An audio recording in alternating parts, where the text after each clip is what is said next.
মৰমৰ ছাত্ৰ-ছাত্ৰীসকল, তোমালোক সকলোকে মোৰ ইউটিউব চেনেলটোলৈ স্বাগতম জনাইছোঁ। আজিৰ এই ভিডিঅ'টোত মই তোমালোকৰ বাবে লৈ আনিছোঁ ৬ষ্ঠমান শ্ৰেণীৰ যিখন অসমীয়াৰ কিতাপ উন্মেষ আছে, সেই উন্মেষৰ লেচন নম্বৰ ৮ বিৰুবালা ৰাভা।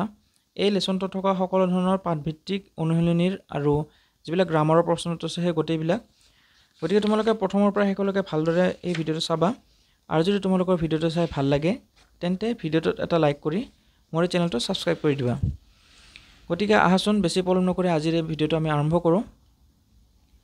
পোনপ্ৰথমে তোমালোকে পাঠভিত্তিক যি ক্ৰিয়াকলাপ আছে তাৰে ১ নম্বৰ প্ৰশ্ন দেখিবলৈ পাইছা। তলত দিয়া প্ৰশ্নসমূহৰ শুদ্ধ উত্তৰটো বাছি উলিয়াই সঠিক বৃত্তটো পূৰ কৰা। ইয়াতে তোমালোকে যিবিলাক প্ৰশ্নৰ লগে লগে তোমালোকে চাৰিটাকৈ অপশ্যন দেখিবলৈ পাইছা। ইয়াৰে এটাহে অপশ্যন শুদ্ধ হ'ব। এই গোটেইবিলাক প্ৰশ্ন উত্তৰ তোমালোকৰ বাবে মই লিখি আনিছোঁ। আহাচোন এবাৰ আমি উত্তৰবিলাকৰ পিনে আগবাঢ়োঁ। পাঠভিত্তিক ক্ৰিয়াকলাপৰ ১ নম্বৰ প্ৰশ্নটো আছিল তলত দিয়া প্ৰশ্নসমূহৰ শুদ্ধ উত্তৰটো বাছি উলিয়াই লিখা। তাৰে ক নম্বৰ প্ৰশ্ন আছিল কাৰ গাত পৰিয়ে বা লৈছিল বুলি দেওধানীয়ে মংগলচাৰে কৈছিল। তাৰে শুদ্ধ উত্তৰ কোনটো হ'ব? অপশ্যন নম্বৰ যিটো খ, দয়ালু ৰাভাৰ গাত, সেইটো হ'ব সম্পূৰ্ণ শুদ্ধ উত্তৰ। নেক্সট খ নম্বৰ প্ৰশ্নটো আছিল অসম ডাইনী অপৰাধ প্ৰতিৰোধ নিষিদ্ধ আৰু সুৰক্ষা আইন কেতিয়া প্ৰণয়ন কৰা হৈছিল। তাৰে অপশ্যন ফিলআপৰ ভিতৰত শুদ্ধ উত্তৰটো হ'ব অপশ্যন নম্বৰ গ ২০১৫ খ্ৰীষ্টাব্দত। নেক্সট ২ নম্বৰ প্ৰশ্ন আছে তলত দিয়া প্ৰশ্নকেইটাৰ উত্তৰ কোৱা আৰু লিখা। তাৰে ক নম্বৰ আছে বিৰুবালা ৰাভাৰ কেনেধৰণৰ স্বভাৱে সকলোকে আকৰ্ষিত কৰিছিল। তাৰে উত্তৰটো লিখিবা বিৰুবালা ৰাভাৰ নম্ৰতা, সহানুভূতি আৰু সাহসে সকলোকে আকৰ্ষিত কৰিছিল। খ নম্বৰ প্ৰশ্ন বিৰুবালা কিয় শিক্ষকৰ প্ৰিয় ছাত্ৰী আছিল। তাৰ উত্তৰটো লিখিবা বিৰুবালা পঢ়াত আগ্ৰহী আৰু মনোযোগী ছাত্ৰী আছিল বুলি শিক্ষকে তেওঁক ভাল পাইছিল।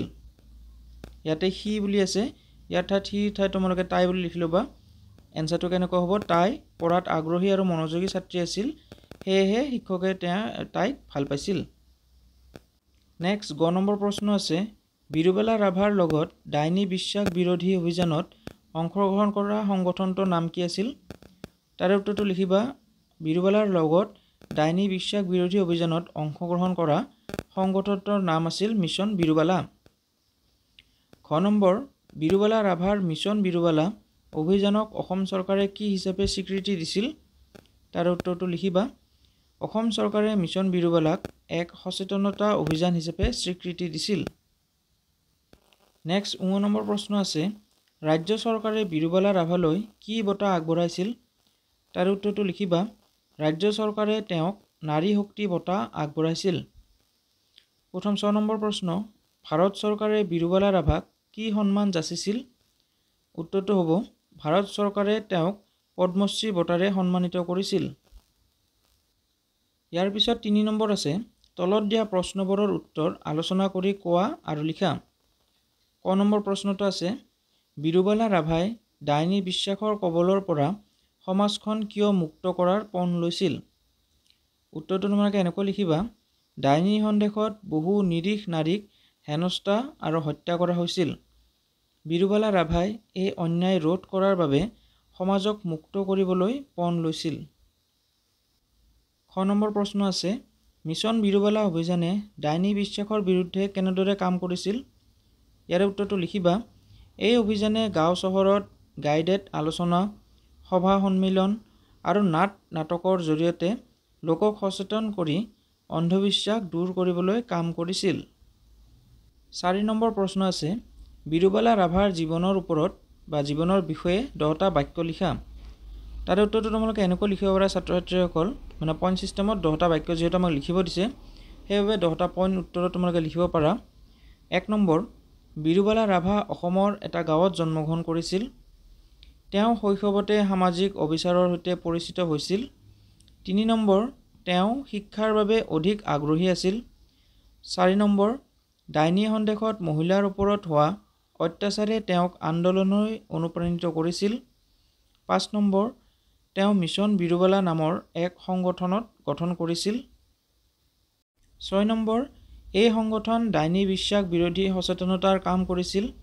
৭ নম্বৰ তেওঁ অসমৰ বহু ঠাইত গাইডেড আলোচনা আৰু সচেতনতা সভাৰ আয়োজন কৰিছিল। ৮ নম্বৰ ৰাজ্য চৰকাৰে তেওঁক নাৰী শক্তি বঁটা প্ৰদান কৰিছিল। 9 নম্বৰ, কেন্দ্ৰীয় চৰকাৰে তেওঁক পদ্মশ্ৰী সন্মান দিয়ে। আৰু 10 নম্বৰ, বিৰুবালা ৰাভা সমাজৰ অন্ধবিশ্বাসৰ বিৰুদ্ধে সাহসিকতাৰ প্ৰতীক।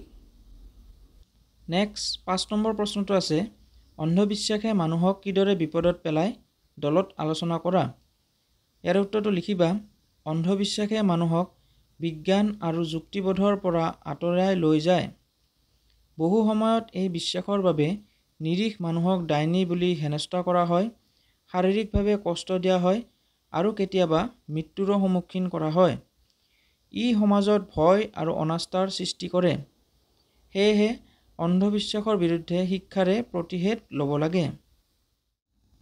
গতিকে ছাত্ৰ ছাত্ৰীসকল, এইখিনি আছিল বিৰুবালা ৰাভাৰ যি পাঠভিত্তিক প্ৰশ্ন উত্তৰ, সেই গোটেইবিলাক পাঠভিত্তিক প্ৰশ্ন উত্তৰ।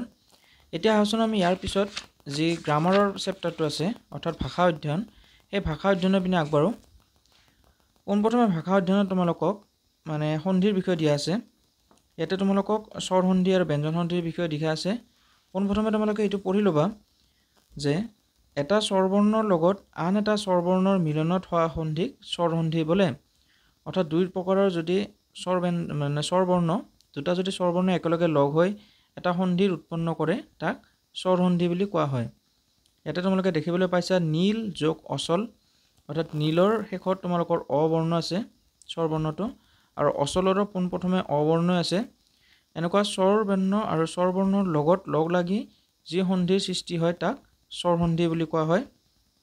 আৰু পাঠটোৰ শেষৰ তলৰ পিনে আছে যে ব্যঞ্জন বৰ্ণৰ লগত স্বৰবৰ্ণ বা ব্যঞ্জন বৰ্ণৰ লগত ব্যঞ্জন বৰ্ণ মিলি হোৱা সন্ধিক ব্যঞ্জন সন্ধি বোলে। অৰ্থাৎ স্বৰবৰ্ণৰ লগত স্বৰবৰ্ণ লগ লাগিলে কি সন্ধি হয়? স্বৰ সন্ধি।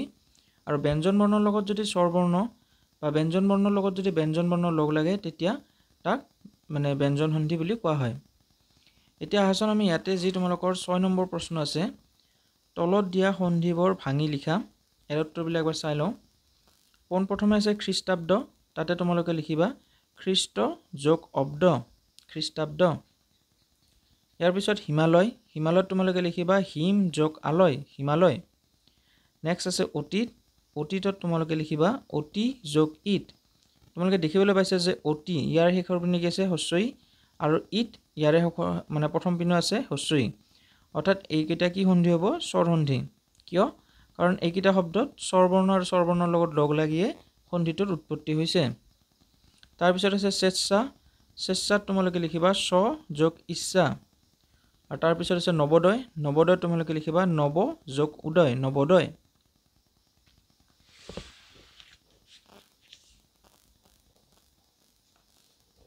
ইয়াৰে পিছত তোমালোকৰ 7 নম্বৰ প্ৰশ্ন আছে, তলত দিয়া সন্ধিবোৰ ভাঙি লিখা। তাতে তোমালোকে তদুপৰিত লিখিবা তৎ যোগ উপৰি, তদুপৰি।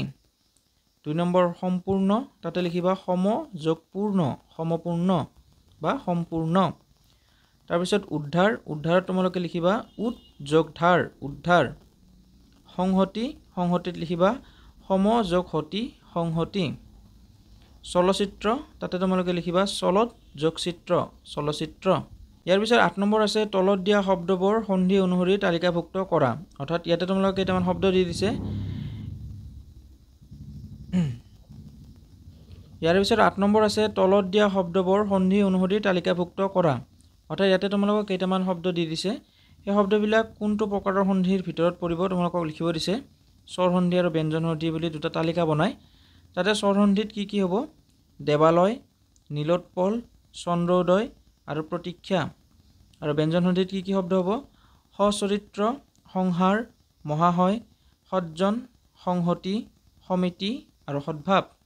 ইয়াৰে পিছত 9 নম্বৰ প্ৰশ্ন আছে, গামোচাত থকা শব্দবোৰ অভিধানত থকাৰ দৰে বৰ্ণানুক্ৰমিকভাৱে লিখা। অৰ্থাৎ ইয়াতে কেইটামান শব্দ দি দিছে। এইবোৰ অভিধানৰ ভিত্তিত তোমালোকক লিখিব দিছে।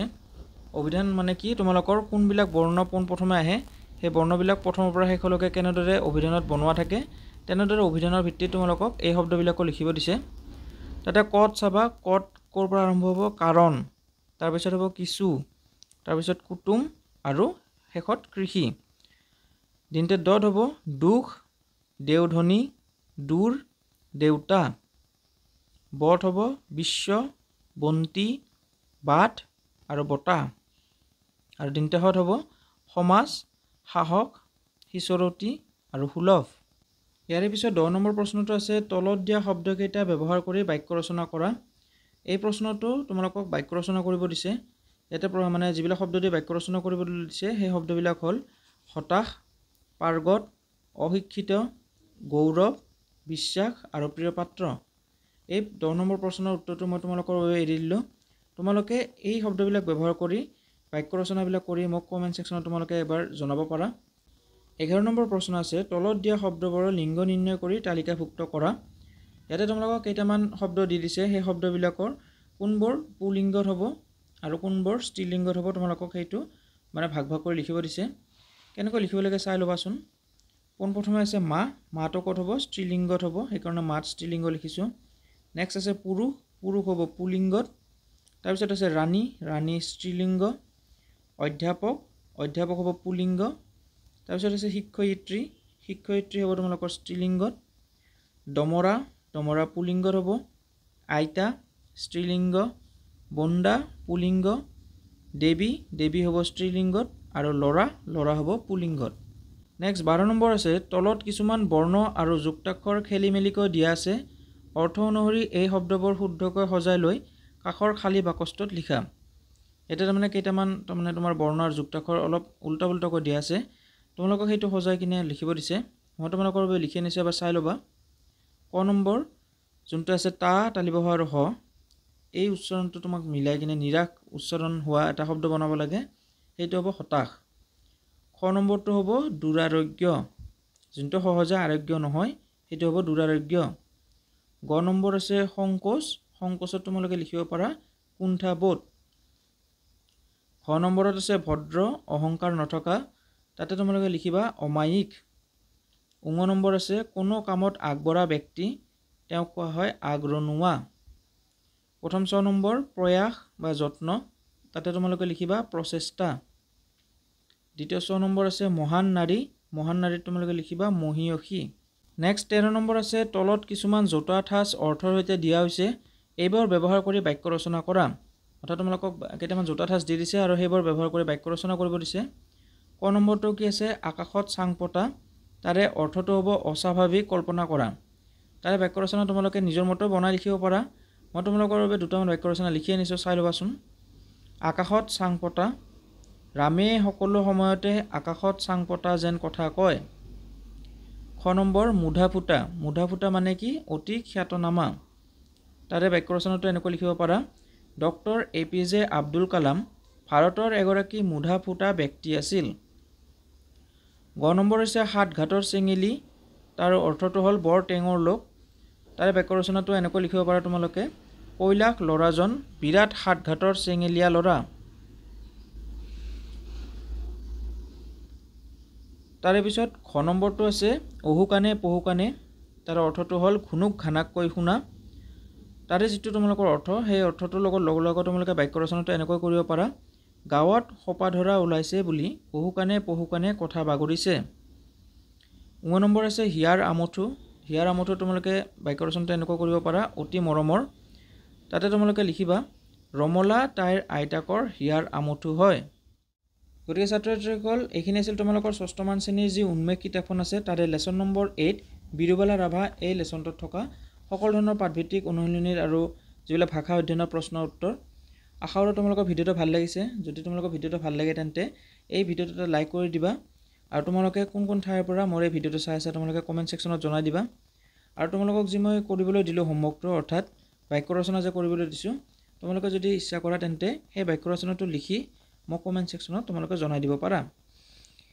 আশা কৰোঁ তোমালোকৰ এই ভিডিঅ'টোৰ দ্বাৰা অলপ হ'লেও তোমালোকে উপকৃত হৈছা। ভৱিষ্যতে এনেকুৱা ভিডিঅ' চাবৰ বাবে মোৰ এই চেনেলটো ছাবস্ক্ৰাইব কৰি থৈ যাবা। আজিলৈ ইমানেই, ধন্যবাদ।